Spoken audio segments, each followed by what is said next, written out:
لوگ گوروں کی ترقی سے متاثر ہوتے کہ نہیں ہوتے؟ یار اصل تو وہ مسلمان وہ ہیں، اصل مسلم تو وہ ہیں، انسانیت کے اصل خیر خواہ تو وہ ہیں جو غیر مسلموں کی بڑی تعریفیں کر رہے ہوتے۔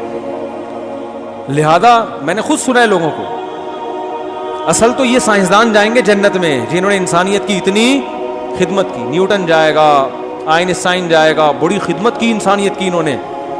نیوٹن جو اتنے دن تک درخت کے نیچے، جب تربوز گرا تھا، درخت کے نیچے تو تربوز نہیں گرتا، آم گرا تھا، کیا گرا تھا؟ سیب جو نیوٹن کے سر پہ آگے گرا اور اس نے یہ سوچا کہ گریوٹی بھی کوئی چیز ہوتی ہے۔ یار یہ نیوٹن بھی عجیب چیز تھا یار۔ نیوٹن مجھے ملا نا قیامت کے دن، میں ادھر سائڈ پہ چھاؤں میں آپ سے 2 منٹ کا کام ہے۔ آپ پلیز مجھے یہ بتائیں کہ اتنے دنوں سے آپ کو سمجھ میں نہیں آیا، سیب جب آپ کے سر پہ گرا ہے بھائی، یہ تو کب سے کیا کیا چیزیں ہیں گر رہی ہیں، کچھ بھی پھینکو کہاں جاتا ہے؟ زمین پہ گرتا ہے نا۔ تو چلو دیر آئے درست آئے، آپ کو سمجھ میں آیا کہ یہ زمین کیا ہے۔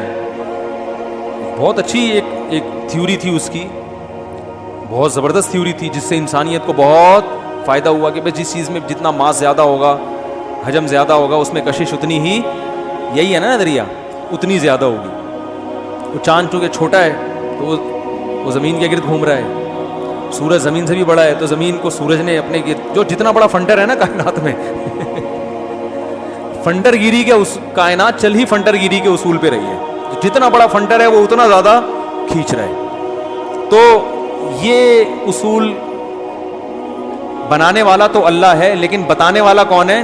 نیوٹن۔ یاد رکھو سائنسدان اصول بناتے نہیں ہیں، بتاتے ہیں۔ بنائے ہوئے کس نے؟ تو جو بنانے والا ہے اس کو تو لفٹ ہی نہیں کراتے، جو بتانے والا ہے اس کو پروٹوکول دے رہے ہیں۔ عجیب بات ہے یا نہیں ہے؟ جو بنانے والا ہے اس کو کیا ماننے کے لیے تیار نہیں ہے، تو اللہ کیوں بخشے گا قیامت کے دن؟ نہیں یار یہ سمجھ میرا خیال ہے، کیوں بخشے گا اللہ قیامت؟ بولے جو جس نے بنائی ہے اس کو تو لفٹ ہی نہیں۔ تو یہ جو گریوٹی کا اصول ہے یہ اللہ نے بنایا ہے، نیوٹن نے بتایا ہے۔ اب نیوٹن اگر اس اللہ کو مانے گا، اور اس گریوٹی کی وجہ سے ہم زمین میں تمیز سے زندگی گزار رہے ہیں، گریوٹی نہ ہوتی تو آپ ابھی درمیان میں معلق لٹکے ہوئے ہوتے، یہ ویڈیو الٹی ہوتی، میں اپنے آپ کو پورا بیان اپنے آپ کو سیدھا کرنے میں لگا دیتا ہوں۔ 1 گھنٹہ مجھے اپنے آپ کو سیدھا کرنے میں لگتا کہ پہلے سیدھا تو ہو جاؤں، پھر کھوٹے سے کسی چیز کے باندھتا اپنے آپ کو، کتنی ٹینشن ہوتی نا۔ سورہ ملک میں اللہ نے کیا فرمایا؟ جعل لکم الارض ذلولا، اللہ نے زمین کو تمہارے لیے ذلیل کر دیا، مسخر کر دیا۔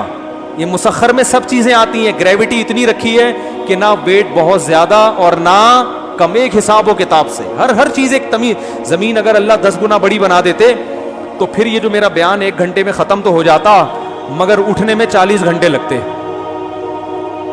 یہی ہوتا نا، بیٹھے ہی زمین سے چپکے ہوئے ہوتے، اٹھا ہی نہیں جا رہا ہوتا ہم سے۔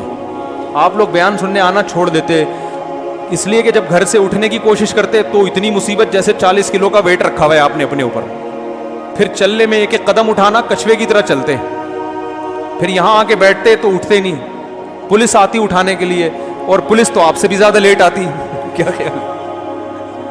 تو اللہ نے ہر چیز کو ایک حساب سے، وہ گریوٹی کا بھی جو اللہ نے اصول بنایا، وہ ساری چیزیں اللہ نے اپنے حساب سے بنائی ہیں۔ سائنسدان تو ہمیں بتا رہے ہیں، تو بتانے والوں سے تو اتنا عشق کہ یار یہ کیسے جہنم میں چلے جائیں گے، اور جس نے بنایا ہے سائنسدان اس کو لفٹ کرانے کے لیے تیار ہے ہی نہیں ہے۔ تو اللہ کہے گا پہلے تو میں ہوں جس نے کائنات بنائی ہے،